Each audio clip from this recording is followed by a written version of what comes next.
Hello YouTube, so what you are watching now is a box of interesting stuff.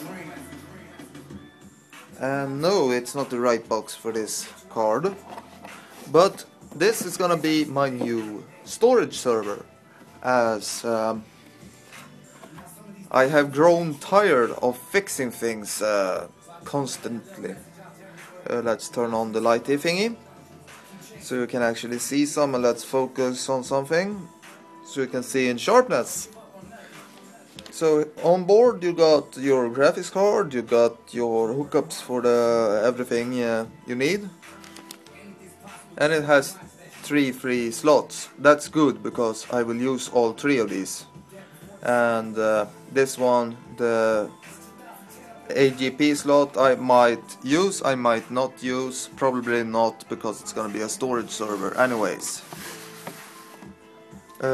What it has in RAM I can't remember though.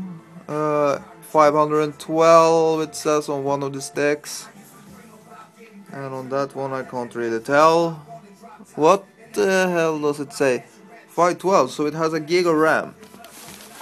A gig of RAM will be plenty sufficient for a storage server. And it is a socket 775 CPU, as you can tell from looking underneath it. But it has the strange wiring diagram, so it's a Pentium 4.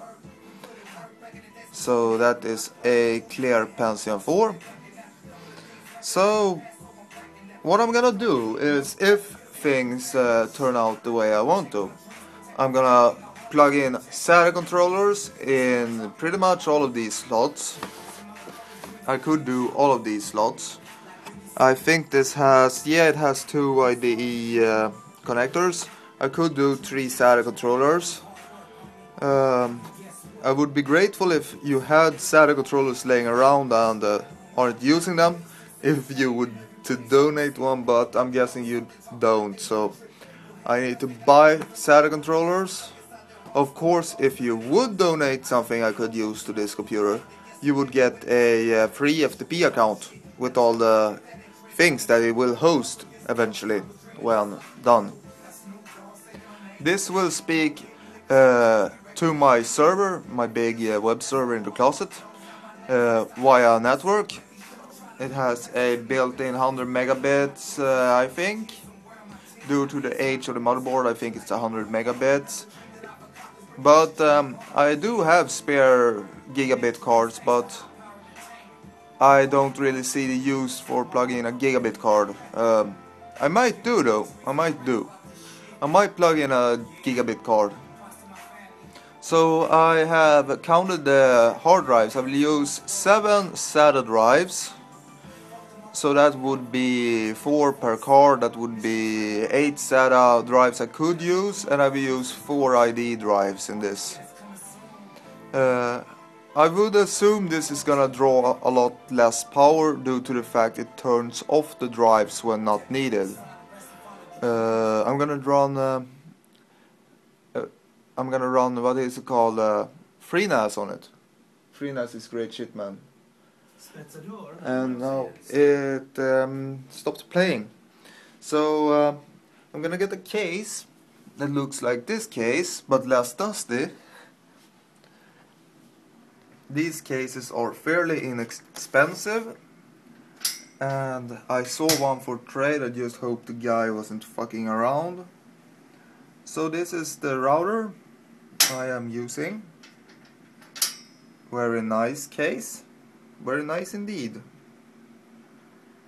And it looks on the camera like all the lights are on, but they aren't. That's a bit strange though. In some ways it looks like all the lights are on, but as you clearly can see, they are not on. Although this power light shines a lot brighter than these two. I don't get why. So let's put this crap back, and yeah, that will be my new storage server. I'm probably gonna put it right on top of this one, if it doesn't make a racket. Then I'm gonna put it in my closet. But the idea is to make this thing turn off the hard drives when the hard drives are not in use. So that is the main idea, to save power, to make things cheaper. I mean, sure, I will have one drive probably in use, but you see, I got a nifty idea for the storage drive. You can see on over here, no you can't, it's blurred out again. Over here you got a USB header.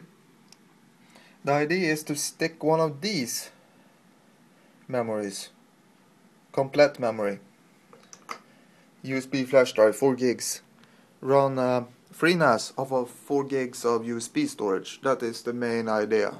So if you have knowledge and have experience doing this, please give me a holler. And recommend a power supply for me, not too expensive, because I will try to keep this as inexpensive as possible, but still as stable as possible. So yeah, give me a holler YouTube, and take care. Bye y'all.